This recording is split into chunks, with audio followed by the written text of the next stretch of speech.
Slimefoot and Squee, more like a better Maldrasa.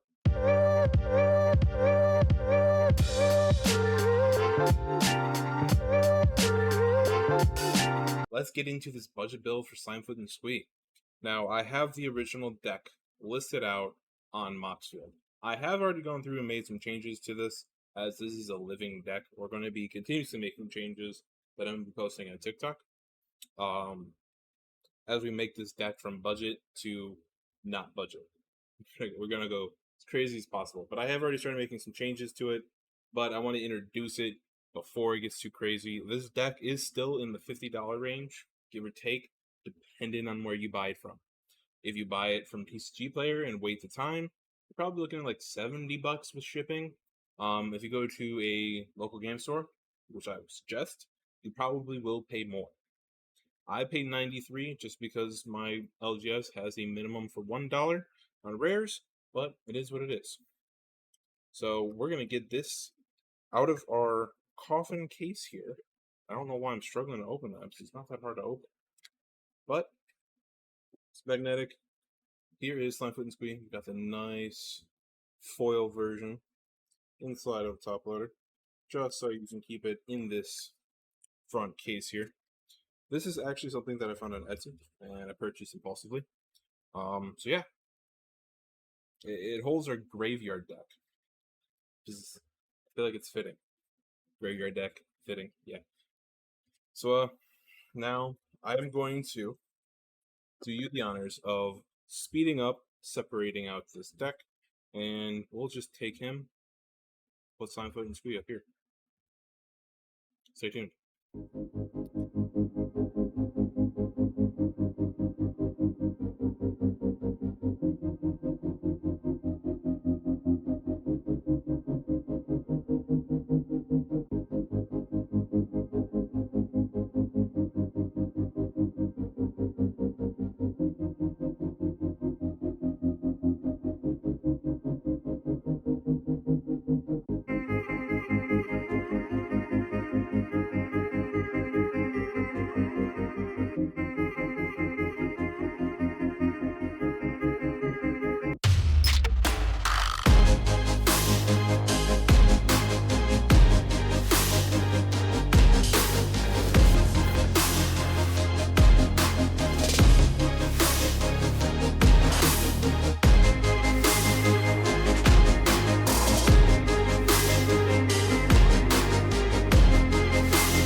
Now that we have the deck all laid out, I'm going to keep it simple, quick, and neat as best I can.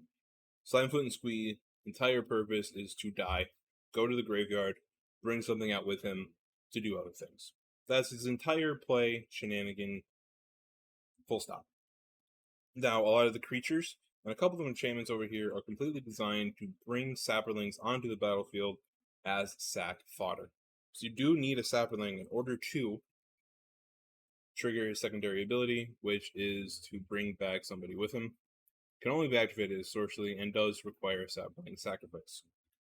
He will generate Saprolings for you, so pinch comes to shove, if you only have access to him, he at least makes enough for this trigger to happen whenever he enters the battlefield.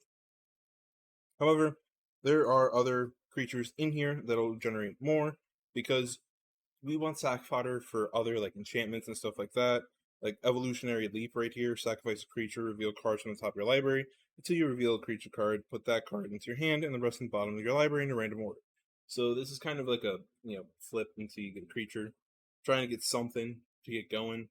You can sacrifice the Altered Dementia, which mills for the power of the creature. So that's the Sapling. Sapling's just your sack fodder. There's a couple other things, like you can mass create them for Impact Tremors, which deals 1 damage to each opponent whenever a creature enters the battlefield. But don't count on that. That's not something you should hope for. That's like, I have nothing else better to do situation. And at that point, I'm sorry, but you're kind of stuck in a corner. But yes. Now, a lot of the other creatures you're looking here,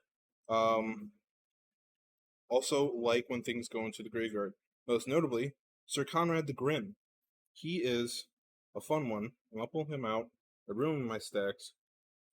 Yep. Just oh god, the video. Okay.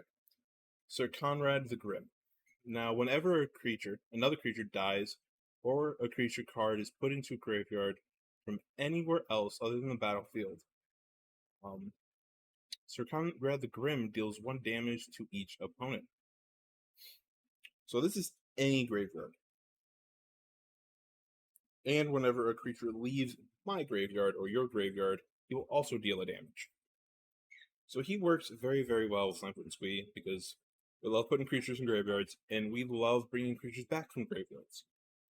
So good on Mr. Sir Conrad. We like it. So yeah. And then, obviously, after that, you got big creatures. Like, you just want big creatures that you can throw down for funsies. I mean, like, Yargle and Mutani. Slap that guy down.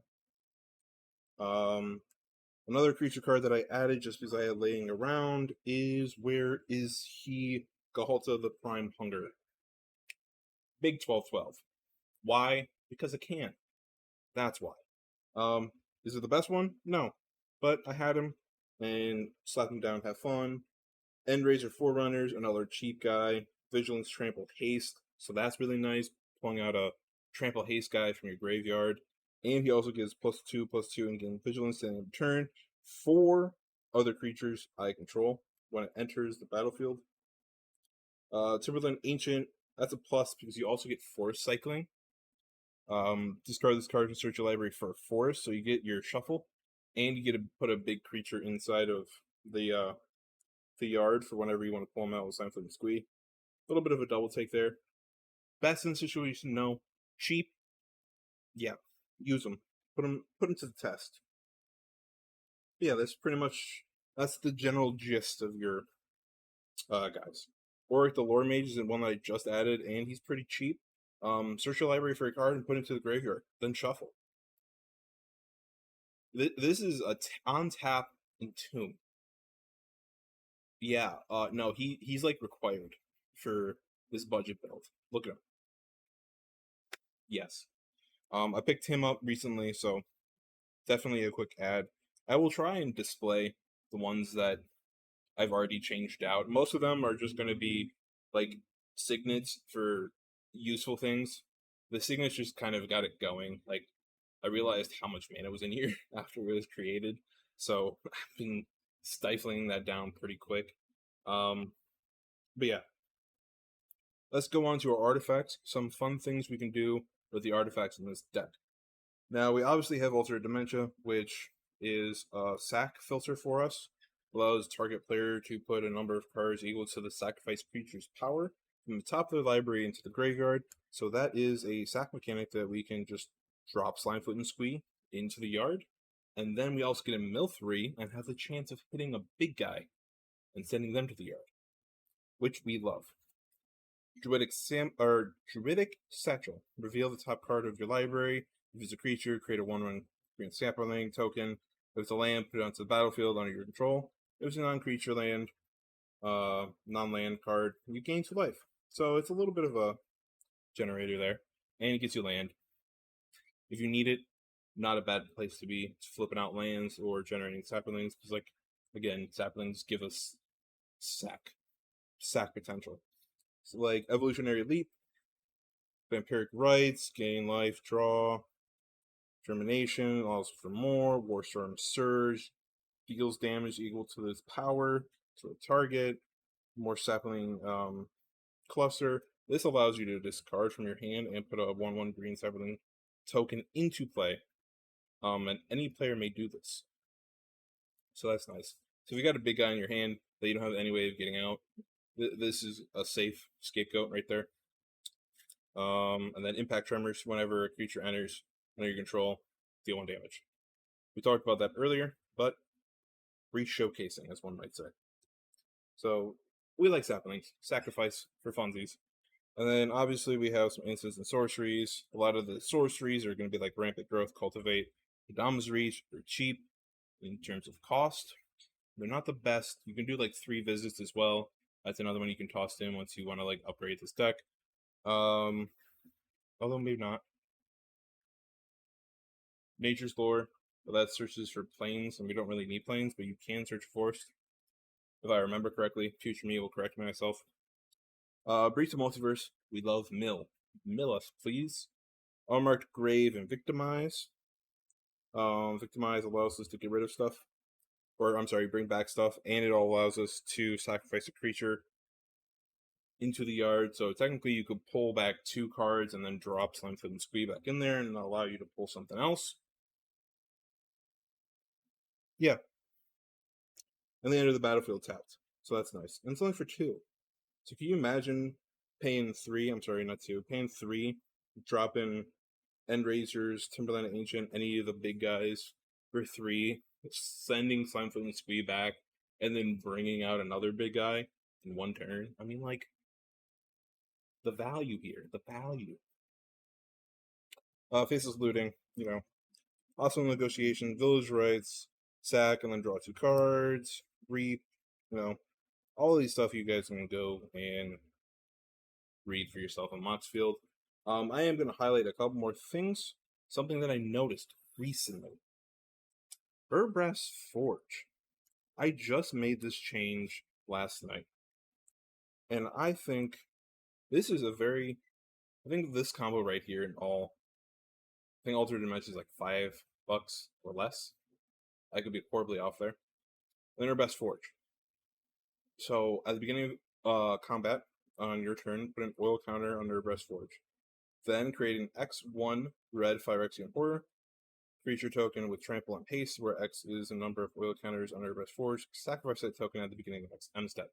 So you get a hasty boy that gets bigger every single turn, and if it doesn't die, then, or if it gets through, it deals damage. That is great. If it gets blocked and it doesn't do what it needs to do, you can sack it to Altar of Dementia, no matter what, prevent the damage, and just mill yourself for X. I mean, it's a nice little combo. It's pretty cheap. If you get both of these out there, you have a mill token every single turn. And if you get to turn 6 with this, you mill yourself for 6. I love it. I just thought about this, and it's like 75 cents for Burbrass Forge. Altered Dimension is a little bit more expensive, but it is already in the original budget version, Altered Dimension. So I think it's worth it. I think it's fun. Give it a shot. I haven't played with it yet. It's just a change that I just made. But yeah. Then we have Vivian on the Hunt, which is a pretty cheap Planeswalker.